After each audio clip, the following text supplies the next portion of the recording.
out guys, gawa po tayo ng tibok-tibok today.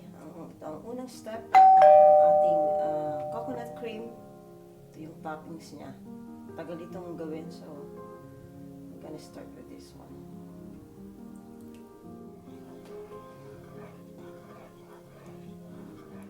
Okay, I'm gonna mix a little bit vanilla sugar.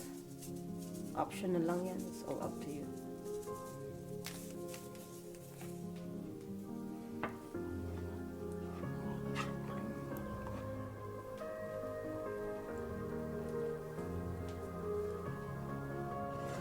Guys, malapit na siyang mag-fry, and I'm gonna wait until it turn to brown.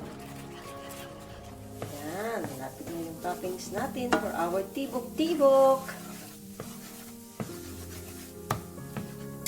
Yan guys, nagpa-brown na siya. Malapit na tayo matapos sa toppings. Kontrolin lang yung apoy para hindi siya masunog. Ayan, mga kababayan.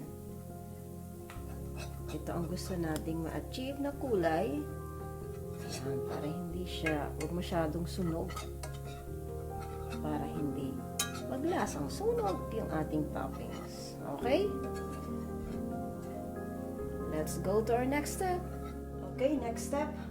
This is a mix coconut cream with goat milk. I love my goat milk, but this is up to you.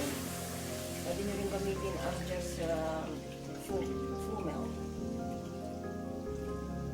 It'll add sugar.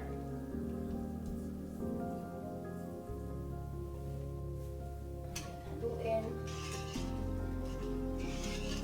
Vanilla sugar. This is optional. Konting salt.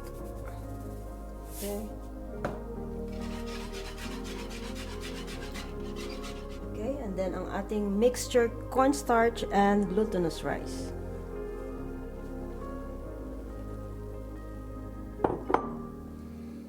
Okay, control natin ang apoy para hindi siya masunog. Okay, and you need patience making this tibok-tibok.